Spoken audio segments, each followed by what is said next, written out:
to the news report about a robbery and then complete the notes from the detective's notebook. First, you have some time to look at questions 1 to 6.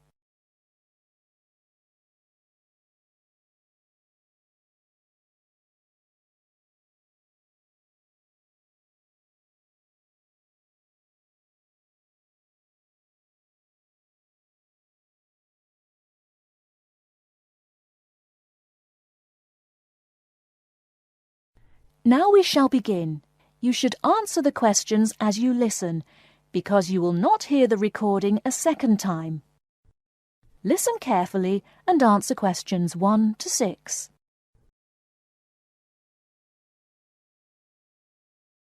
There has been an armed robbery this morning at the Halifax Building Society's branch in Edward Street.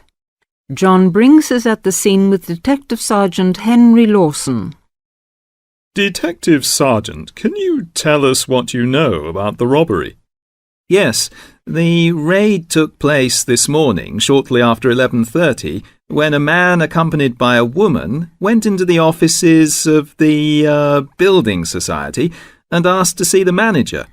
There were no other customers in the building at the time. They were let into the manager's office and the woman produced a gun from her handbag. Then they took the manager back out of his office and made him tell the cashiers to hand over all the money they had in the tills and in the safe. It came to about $25,000. Presumably you have a number of witnesses. Yes, we have a good description of both of them.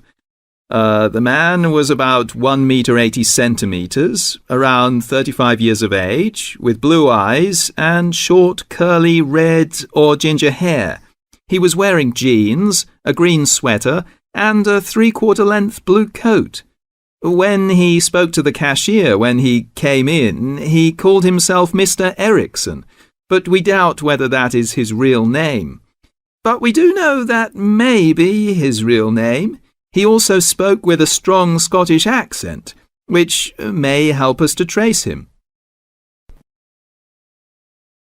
Before you hear the rest of the conversation, you have some time to look at questions 7 to 10.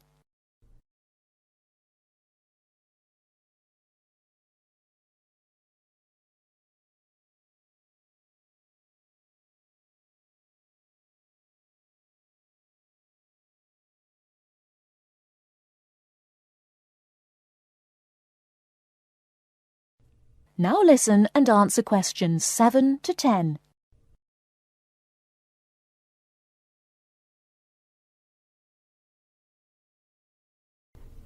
And what about the woman? Now, she is in her early 20s, slim and quite tall, about 1 meter 70 centimeters. She was wearing a long white raincoat, which was quite loose-fitting, and which she didn't take off. She had a beige handbag, which they used to hide the gun in. She's got straight, shoulder-length blonde hair, blue eyes, and like the man, has a noticeable accent. Do you have any other information? Yes, the car they used was seen by 2 or 3 people. It's a blue or dark blue Ford Escort, and we have the registration number. And it's G595ERI. I'll say that again. It's G595ERI. Now, the car was stolen from Bishopstone just over a week ago, so if anyone has seen it in the last week, we would like to hear from them. We also know that the car's front left headlight was broken when it was stolen, and is still broken, we think. So, you would like information from the public about the car? Yes, and the people. We're appealing to anyone who thinks they may recognise the 2 robbers or know anything about the car. We've set up an incident room in Swindon and the telephone number is 774529. So we would like people to ring us if they have any information. And of course, all calls will be dealt with in the strictest confidence. Thank you very much. Thank you. And the number again, if you have any information, is 774529. And now back to the studio.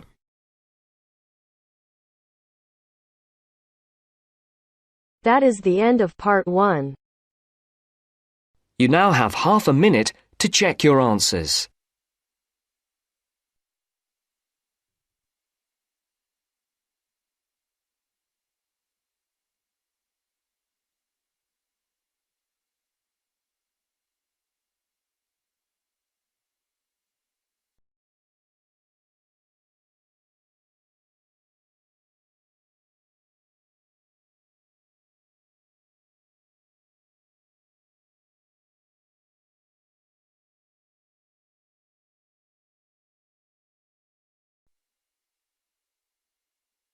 Now turns to part 2. Part 2. You will hear a talk by a tour guide. First, you will have some time to look at questions 11 to 17.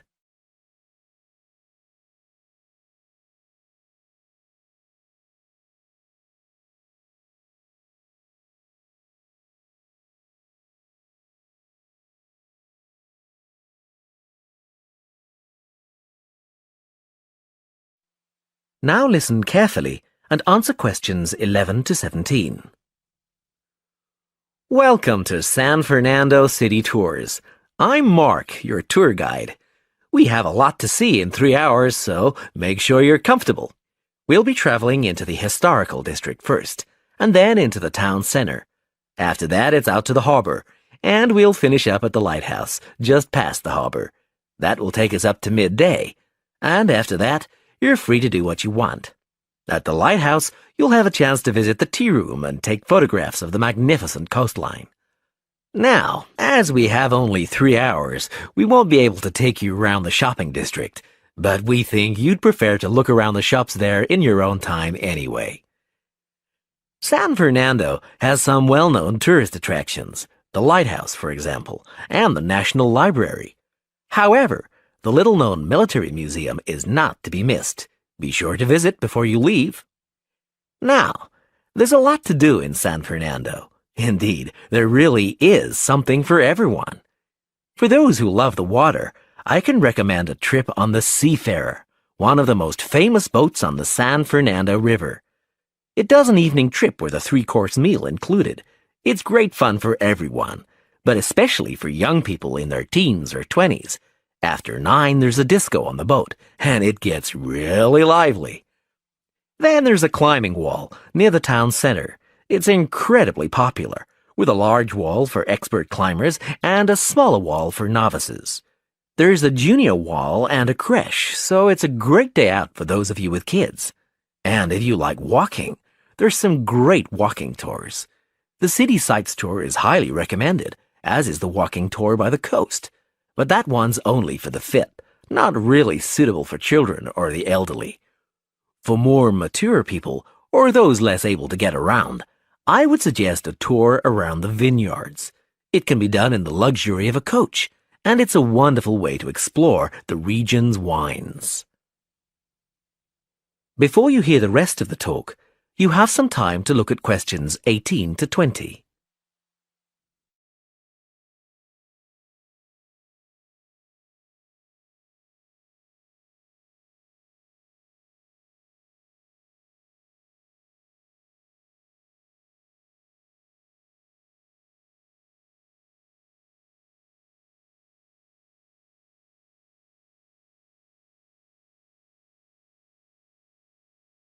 Now listen and answer questions 18 to 20. Naturally, there's a charge for all these attractions, but you can get 15% off if you have an Explorer Pass. If you don't have a pass but would like one, the driver here has application forms. Just ask him for one and fill it out while on the tour. Then you hand it into the tour office. Normally, it costs $10, but this year it's just $7. When you hand it in, you'll get your picture taken for the card on the spot, and then your card is ready to use. Remember to show it whenever you pay for anything. The discounts apply not just to tourist attractions, but some bars and restaurants. Basically, everywhere you see a red Explorer symbol.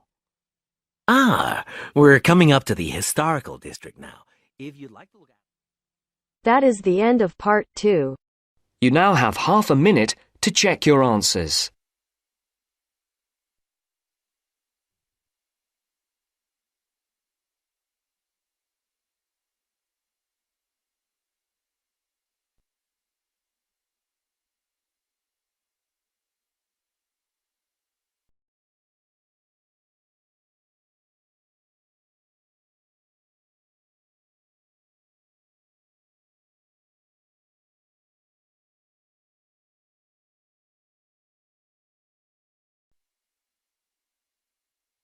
Now turns to part 3.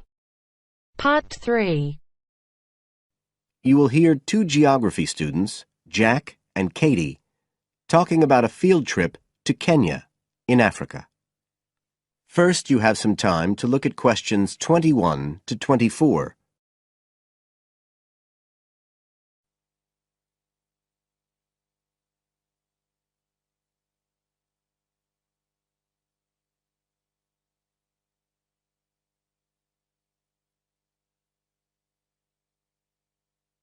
Now listen carefully and answer questions 21 to 24. Katie, hi. Thanks for inviting me round. Oh, thanks for coming.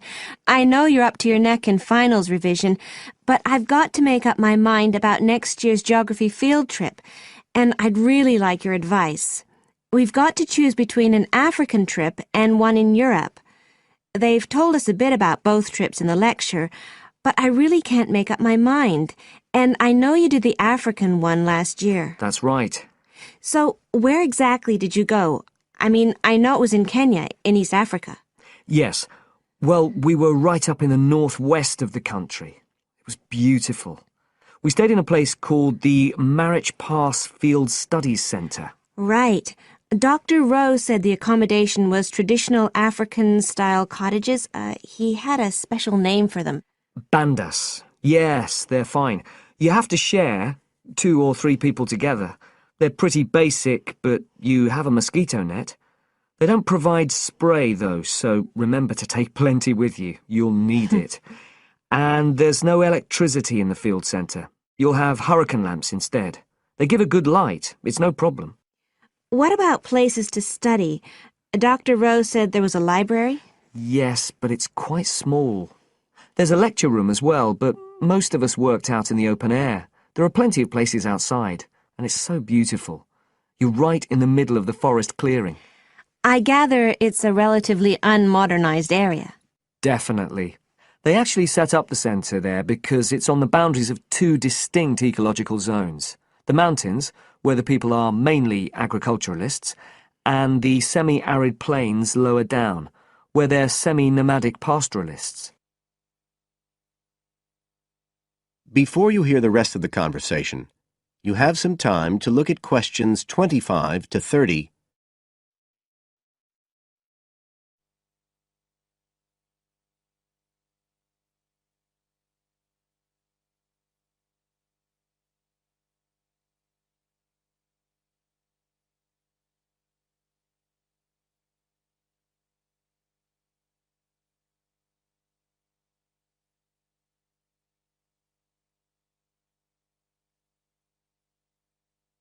Now listen and answer questions 25 to 30.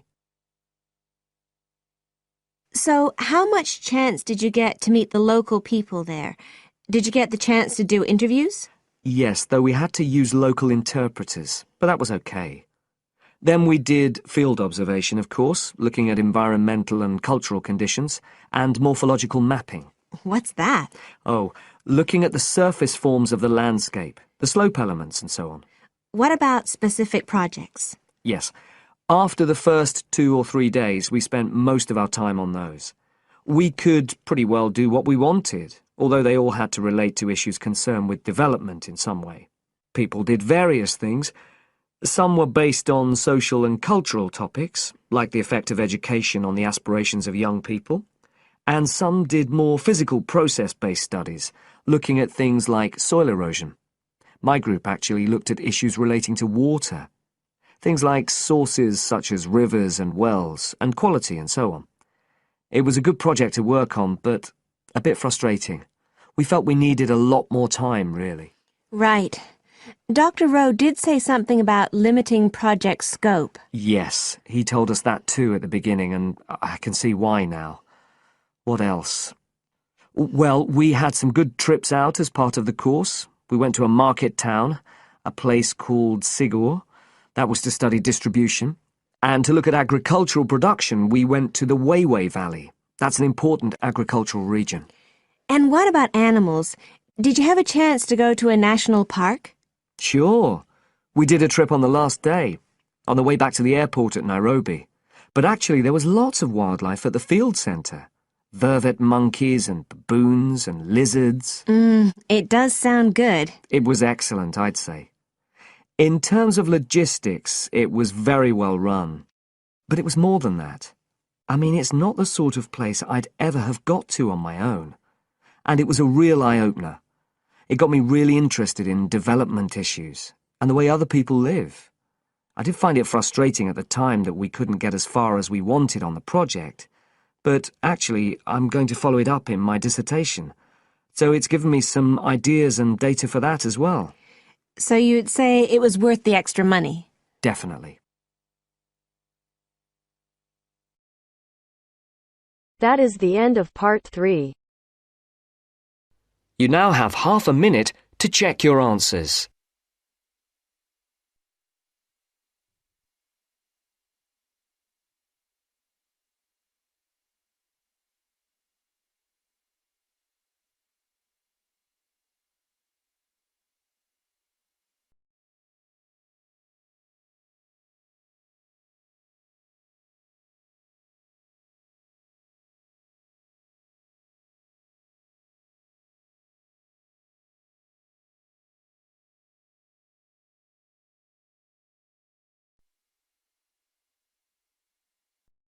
Now turns to part 4. Part 4. You will hear a talk on research in the Indian Ocean. First, you have some time to look at questions 31 to 40.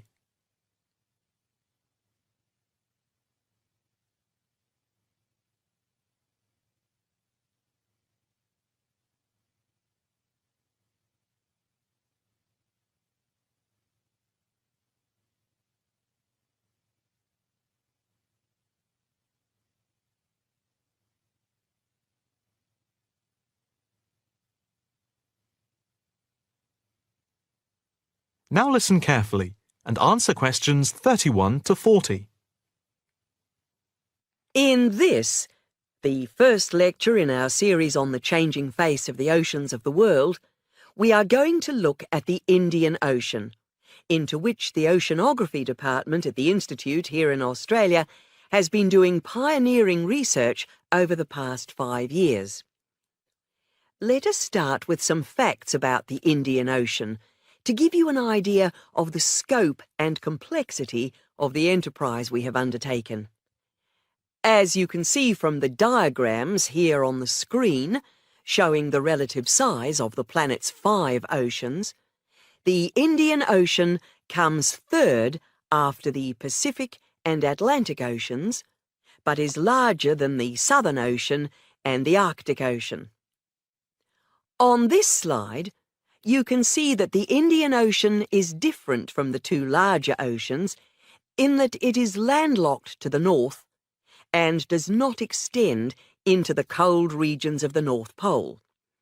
Covering some 73,440,000 square kilometres, the ocean constitutes approximately 1/7 of the Earth's surface and about 20% of the world's total ocean area. At the equator, it is around 6,400 kilometres wide, with the average depth being about 3,400 metres, and with the deepest point being the Java Trench at 7,450 metres. Flowing into the Indian Ocean, we have some of the world's greatest rivers. The Zambezi here, the Ganges here, the Indus, the Brahmaputra, and the Tigris-Euphrates just here.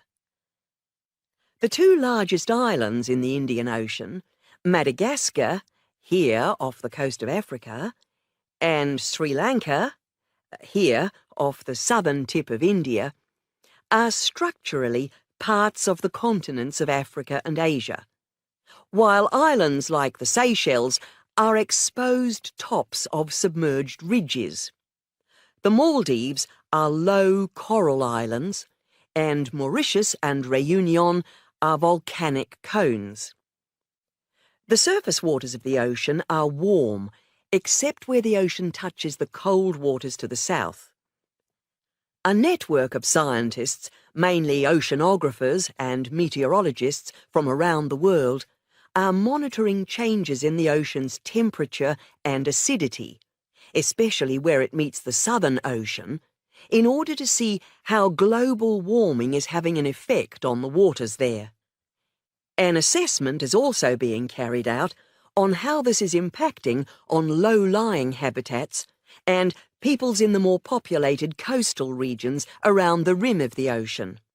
In the warmer north, islands are vulnerable to even the subtlest changes in sea levels and tides, so they are being closely watched.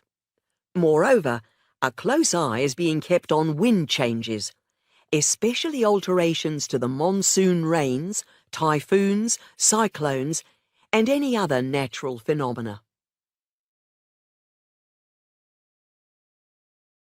In addition to the information sent from the ship that we have stationed off Antarctica, in the south of the Indian Ocean, data are being transmitted round the clock from buoys anchored at various points around the ocean. 5 of these buoys are observing ice packs and icebergs coming into the Indian Ocean from Antarctica. Besides the buoys, data on cloud cover and wind and temperature change are received by satellite. Satellite images are also being used to record the size of the icebergs from the moment they break off from Antarctica. Their course is then mapped as they move out into the Southern Ocean. Here at the Institute, the raw data from the various sources are received and the information is then constantly processed by a bank of computers. Once the data have been collated, the next step in the process is the analysis by experts here and at centres around the world, looking for even the slightest shift in patterns of temperature, wind, and sea levels. In the light of the fact that this is a global enterprise, the Institute is staffed 24 hours a day with researchers working in shifts, and we are in constant contact with centres all around the world. In total, 900 experts from around the globe are involved in the programme. The work at the Institute is now into the 5th year of a 10-year data collection, which began in 2003. The analysis of the 5 years to 2008 will be published early in 2009. However, changes in patterns are already being noticed since the data have been gathered. That is the end of part 4. You now have half a minute to check your answers.